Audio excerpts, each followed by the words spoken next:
பார்வோன் யாக்கோபை நோக்கி, உமக்கு வயது என்ன என்று கேட்டான். அதற்கு யாக்கோபு, நான் பரதேசியாய் சஞ்சரித்த நாட்கள் 130 வருஷம். என் ஆயுசு நாட்கள் கொஞ்சமும் சஞ்சலமுள்ளதுமாயிருக்கிறது. அவைகள் பரதேசிகளாய் சஞ்சரித்த என் பிதாக்களுடைய ஆயுசு நாட்களுக்கு வந்து எட்டவில்லை என்று பார்வோனுடனே சொன்னான். பின்னும் யாக்கோபு பார்வோனை ஆசீர்வதித்து அவன் சமூகத்தினின்று புறப்பட்டு போனான்.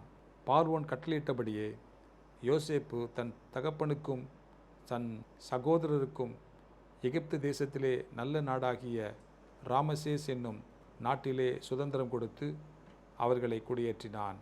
யோசேப்பு தன் தகப்பனையும் தன் சகோதரரையும் தன் தகப்பனுடைய குடும்பத்தார் அனைவரையும் அவரவர்கள் குடும்பத்திற்கு தக்கதாய் ஆகாரம் கொடுத்து ஆதரித்து வந்தான்.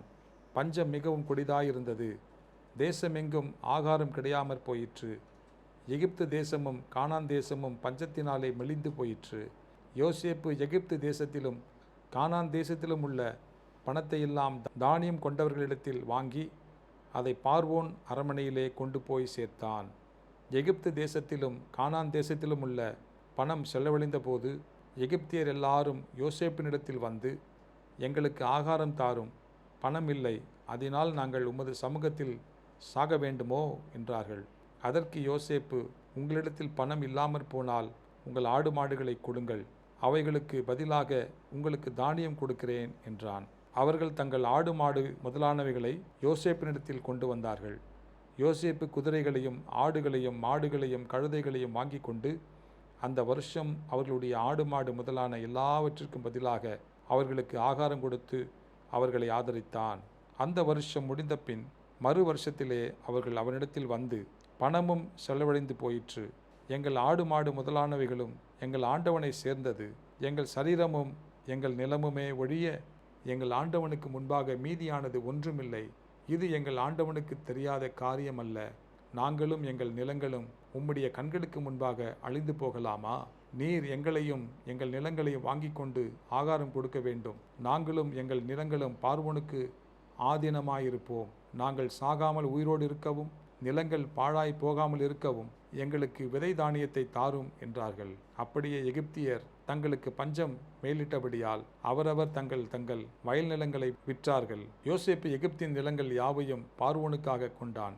இவ்விதமாய் அந்த பூமி பார்வோனுடையதாயிற்று. மேலும் அவன் எகிப்தின் ஒரு எல்லை முதல் மறு எல்லை வரைக்கும் உள்ள ஜனங்களை அந்தந்த பட்டணங்களில் குடிமாறி போக பண்ணினான். ஆசாரியருடைய நிலத்தை மாத்திரம் அவன் கொல்லவில்லை. அது பார்வோனாலே ஆசாரியருக்கு மானியமாக கொடுக்கப்பட்டிருந்ததினாலும் பார்வோன் அவர்களுக்கு கொடுத்த மானியத்தினாலே அவர்கள் ஜீவனம் பண்ணி வந்ததினாலும் அவர்கள் தங்கள் நிலத்தை விற்கவில்லை. பின்னும் யோசேப்பு ஜனங்களை நோக்கி, இதோ இன்று உங்களையும் உங்கள் நிலங்களையும் பார்வோனுக்காக வாங்கி கொண்டேன். இதோ உங்களுக்கு கொடுக்கப்படுகிற விதை தானியம், இதை நிலத்தில் விதையுங்கள். விளைவில் 1/5 பங்கை பார்வோனுக்கு கொடுக்க வேண்டும். மற்ற 4 பங்கும் வயலுக்கு விதையாகவும் உங்களுக்கும் உங்கள் குடும்பத்தாருக்கும் உங்கள் குழந்தைகளுக்கும் ஆகாரமாகவும் உங்களுடையதாயிருக்கட்டும் என்றான். அப்பொழுது அவர்கள், நீர் எங்கள் பிராணனை காப்பாற்றினீர், எங்கள் ஆண்டவனுடைய கண்களில் எங்களுக்கு தயவு கிடைக்க வேண்டும், நாங்கள் பார்வோனுக்கு அடிமைகளாயிருக்கிறோம் என்றார்கள். 1/5 பார்வோனுக்கு சேரும் வாரம் என்று யோசேப்பு இட்ட கட்டளைப்படி எகிப்து தேசத்திலே இந்நாள் வரைக்கும் நடந்து வருகிறது.